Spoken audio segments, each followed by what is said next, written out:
All right, guys, let's figure out what kind of customers you can get out here in the building world. Okay, let's jump into it.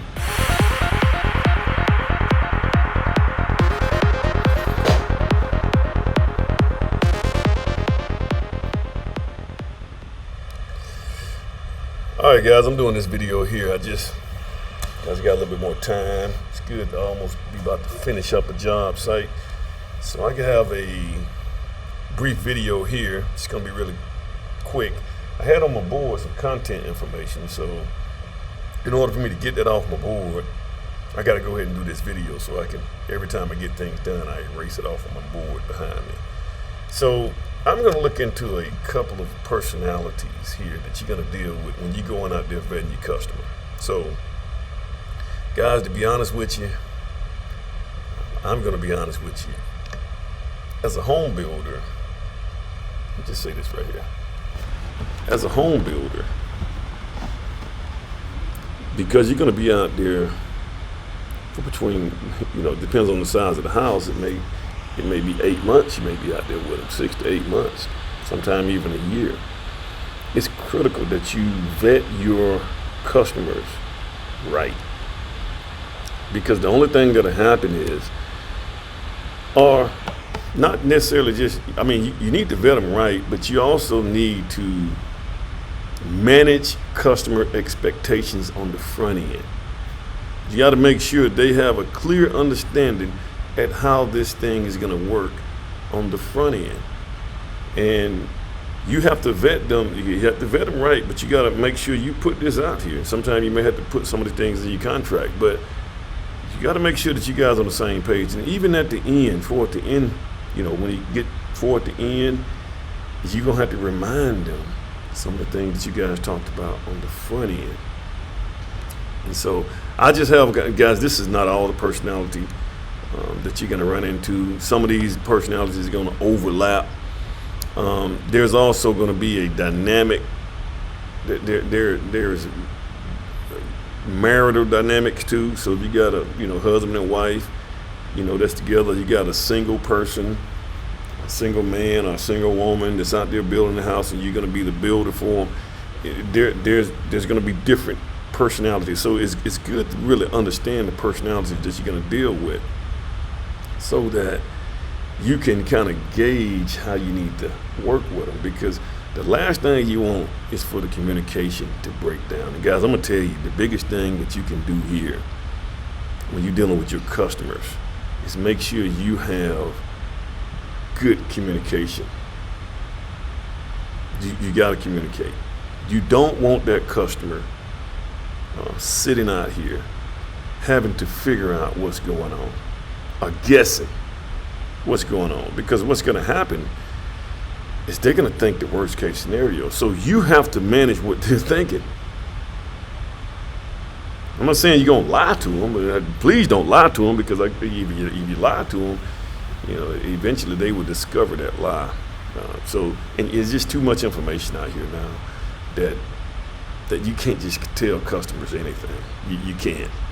So let's look at some of these guys. I think the first guy I want to look at. So these are some of the personalities that we're going to have. So let's look at the first one. Let me get on the screen here. Let me see what we got. The first one, now, this is not a personality. This is a different customer, guys. So you have, in most cases, you have your first-time home buyer, and I'm just gonna be honest with you, they're just excited. Sometimes you got newlyweds, or even you have somebody who has been trying to get a house all their life and never was able to obtain home ownership. Or they may have been the first person in their family to get a home. I was the first person. And guys, I was the first person in my entire family, with the exception of my grandparents. I was the first grandkid. And my grandmother had 7 kids on one side. And I don't know about the other, but I know on one side, my mom's side, and she had 7 kids. So she probably had about 13, 14 grandkids. I was the first one to buy a house. Even on my wife's side, because both of us from the country, she was the first one on her side to buy a house as well. So you get these people who just buying a house, man. There's a lot of things they don't even pay attention to, and then a lot of things they don't care. They just want to be in a house. Especially if especially if the person that they're buying the house from is providing, like if it's one of these big, these big production builder subdivisions, and they also provide the mortgage as well. So they're going through them. So those guys are going to have a whole lot of leverage on them. They're going to have so much leverage. I'll be honest with you, man. They're going to have so much leverage on them. Those people are not going to want to act up. They're not going to be angry at anything. They're just going to be happy. They're just waiting on this thing to get done. They've never been through it. They don't know what to expect. So they're just waiting on this thing to be done. But this is not a personality, but it's an attitude, guys. I know, first-time home buyers, they just happen to be there. Now, you get someone who's bought one or two houses before, and this is the second or third. I think this is my second house. I don't mean, but I built my houses, but I built my last house. But second-time homeowners, they kind of know the routine. They know what to expect. They know how to gauge things. So, it's a maturity process for them. So you will have a difference. Now the ideal, to be honest with you, is to have that first-time home buyer, because you're going to have less problems with that person than anybody. So that's that first person there. All right. The next person you're gonna, and guys, this is no particular order. Now, you're gonna run into a homeowner that they're gonna need you there, and a lot of times you as the builder, and I tend to have this problem. I present myself as the know-all. There's not a lot you can ask me about when it comes down to home building that I just don't really know anything about it. And so I tend to answer a lot of questions, and I answer so many questions. Until the homeowner feels like, that puts them in a position of, man, I need this guy. He has all the answers. I mean, I have to, and these are the homeowners that, once you get the house done, they're gonna, I use the analogy, failure to launch, like when you have a kid and you're trying to let them fly on their own, let them, the bird kick them out the nest, they're not gonna want to let go. They're gonna call you, all the time. Just, I got this right here going on. How do I do this and how do I do that? And now, one thing that you can do with that person once they move into the house and you do your punch list, and I think you just need to do this right here with everybody. You need to walk through that house and tell them how to use. You need to set up a date where you can go in there with them, and you need to walk them through how to use everything in that house and how things work in that entire house. It may take you 8 hours.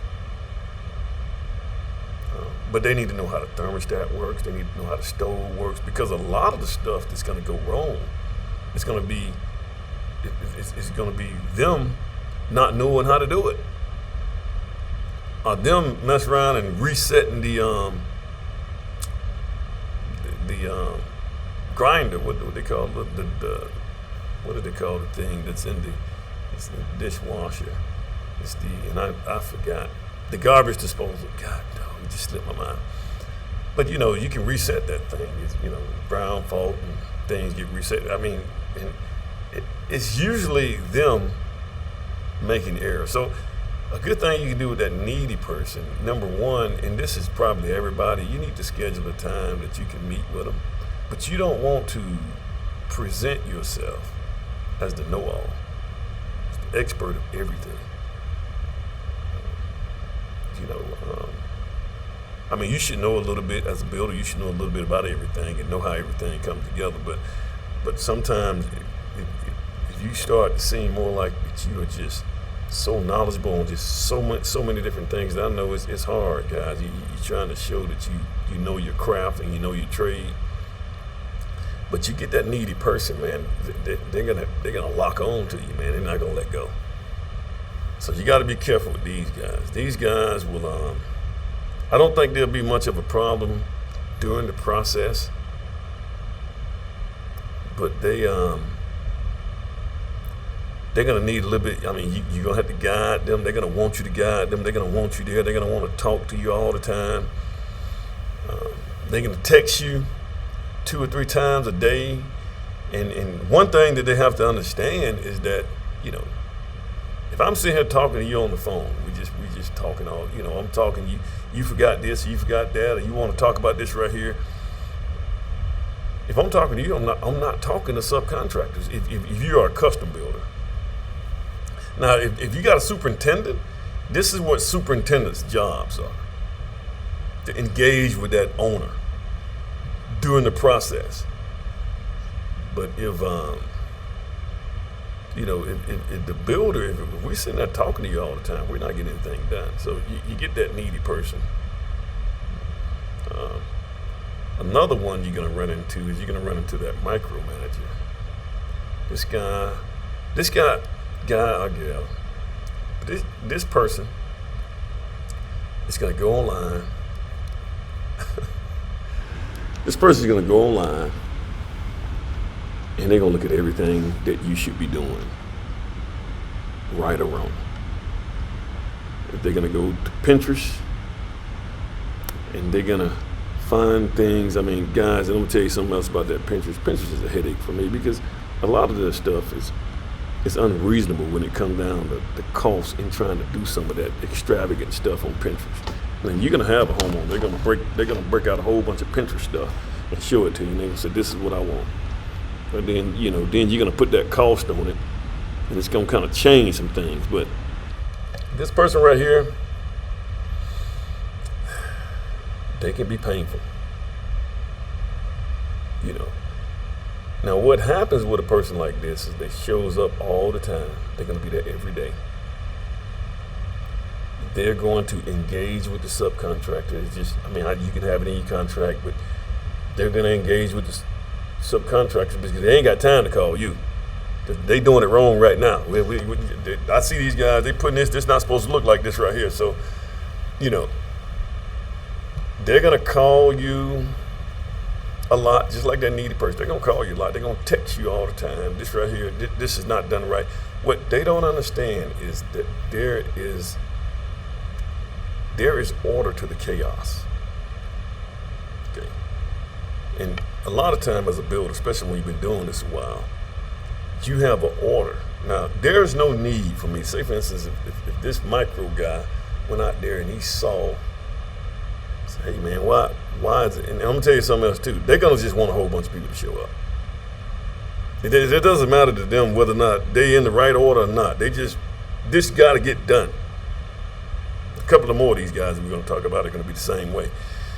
But what they don't understand is, as a contractor, I have to look out for all of my subcontractors as well. So I'm not gonna just, if the floors and the countertops are not in, I'm not gonna just call the plumber out here to set the toilets. It don't take long to set. I'm gonna make, when I call my plumbers out, my plumbers need to come out when he have a full day or two work where those guys are grinding all day and getting everything done at one time. But a lot of times they don't understand that because they hadn't done this enough to understand that order. So this person, they didn't went on, well, this right here is supposed to be like this. This is just not how it works, man. And now you got to explain that to them. See, this becomes a problem of trust. Guys, when you hire a builder, I'm just going to tell you this right here. But we're getting this. Hire somebody you trust. Hire somebody that you know can get this thing done. And you got to sit back and trust them. So, this stresses everybody out when that micromanager comes out and they want to sit here and stand over you. And guys, I'm going to tell you something too. If you're over that house all the time and you're standing over the subcontractor's shoulders, they don't like to work like that. I've had micromanagers. I think we're getting into it. I've had micromanagers and my subs don't want to come back out there.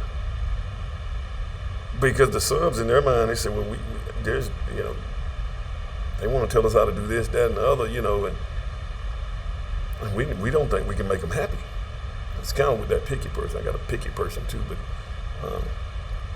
but this is what you get. So you got to be careful with that, guys. So know how to deal with those guys. And like I said, on those guys, you got to sit down and set the ground rules up on the front end. You got to sit down with those guys and just say, hey, look, man, this is the way this game gonna work. And especially, man, I'm telling you, man, and those guys will be out there every day. And I'm gonna tell you something. It's hard to work when every time you look up, they're there. And I know sometimes they get, and some of these things don't overlap. Sometimes they're just anxious. They just excited, So, it becomes can become a problem. You're also gonna get the bid shopper, and this is what I want to get in. You got some guys that are gonna be looking at everything is about money. I'm going to tell you this right here. And they will shop. They'll shop different builders. I've had guys, I was almost, we was probably at the final lap of the building process. I'm coming around the curve, coming to the finish line. And these guys would reach out to other builders to try to shop them to get things done for cheaper and all that kind of stuff. That's just not the way it works, guys.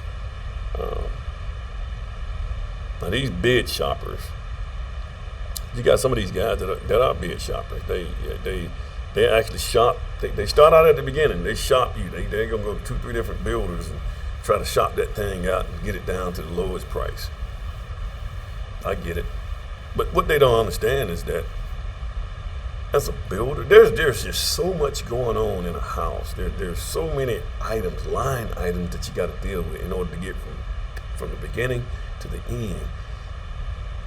A builder can twist them numbers up almost any kind of way you want to see it.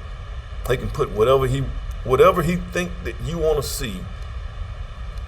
He can put that in your face. He can stick that in your face.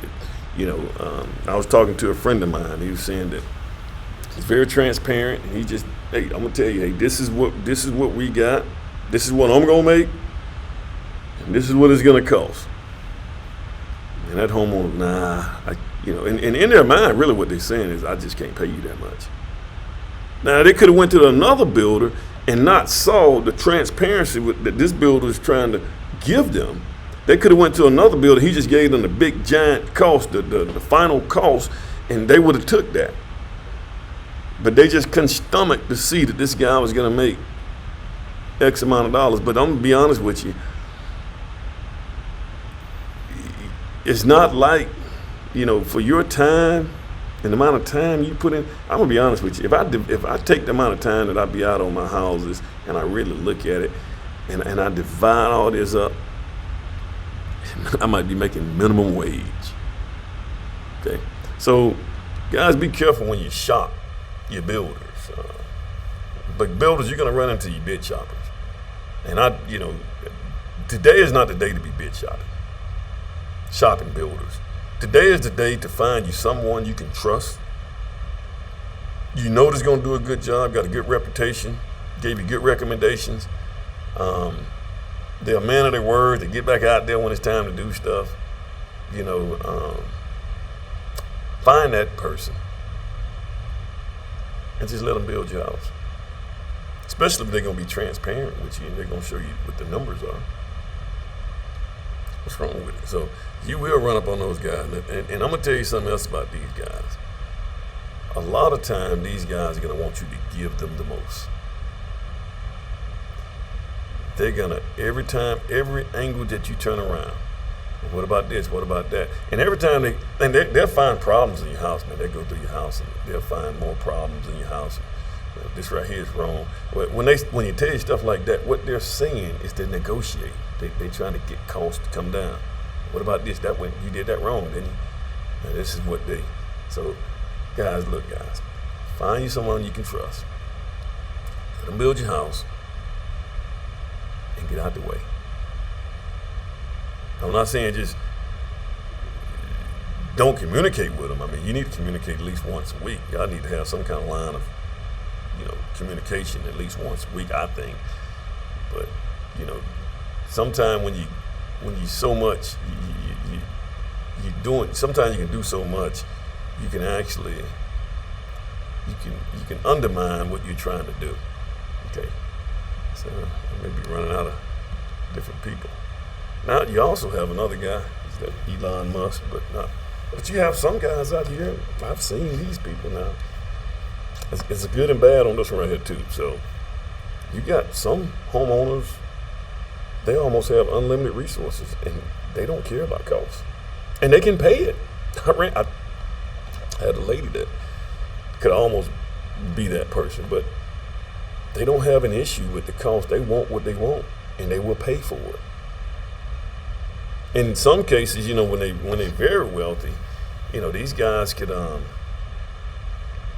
you know, to them, you are just a project. I mean, you're a project manager for the most part anyway, but they're hiring you to consult that whole job. That's what you are. You consult it. They can do it themselves. And a lot of time now, a good thing about people like this right here is a lot of time they're not your first time home buyers. They've done this right here before. And a lot of these guys are business owners. They owners. They own stuff. You know, and the cool thing about these guys is that they understand that things are not going to be perfect. They get it because they run a business, and the business. If you run a business, it goes up and down. Sometimes you win, sometimes you lose, but ultimately you want to win. For the most part, the sum of winning needs to be greater than the sum of losing. And you understand that as a business, your employees are not going to be perfect. Everything that you do is not going to be perfect. So they have that in their mind. They understand that concept. And it's good. I mean, this is a good deal, but now this is where it can go south. God, and I keep forgetting to do this right here, guys. Let me see. Where's that thing at? What's this thing at? I forgot it now. But one thing, let's see, logo.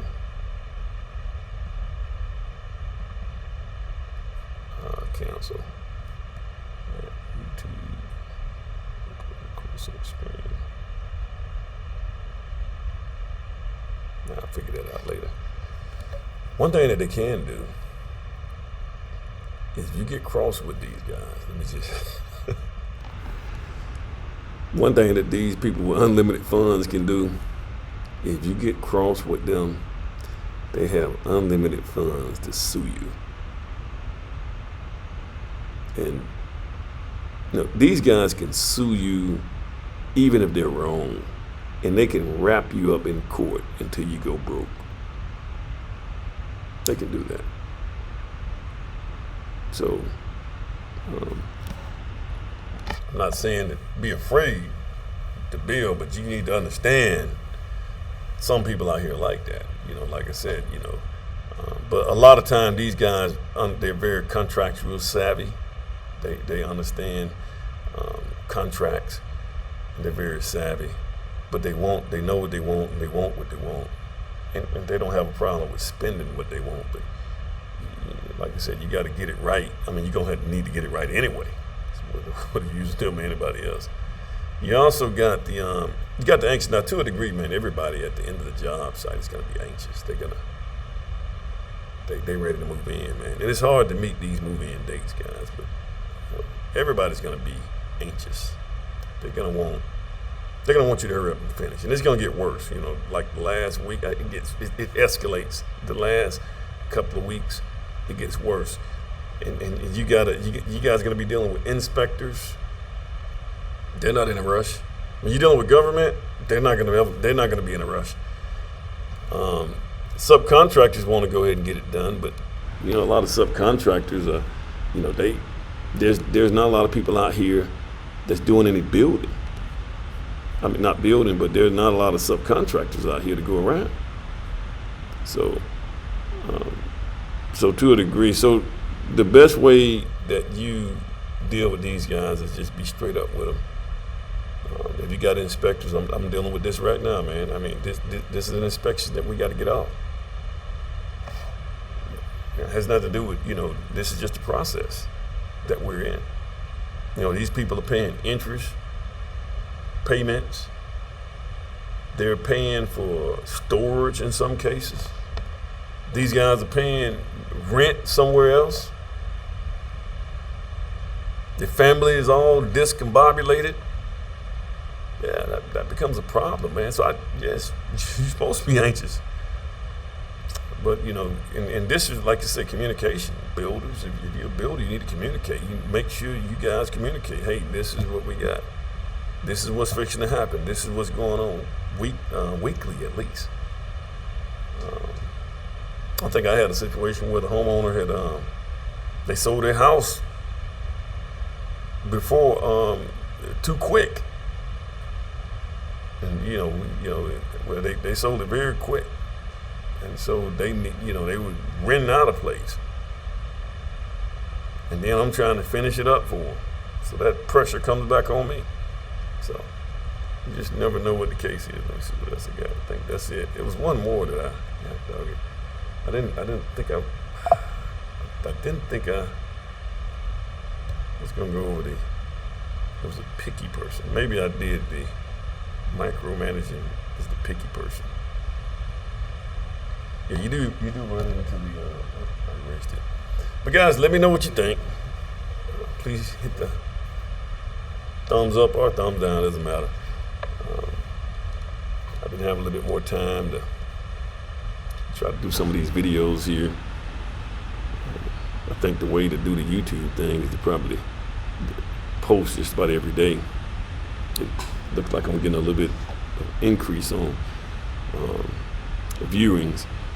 Also, I've decided that this is going to be instead of using a yard stream, I'm going to use this right here platform, which is OBS. This is a pretty good platform. But guys, like, share, subscribe. Let me know your thoughts. And once again, thanks.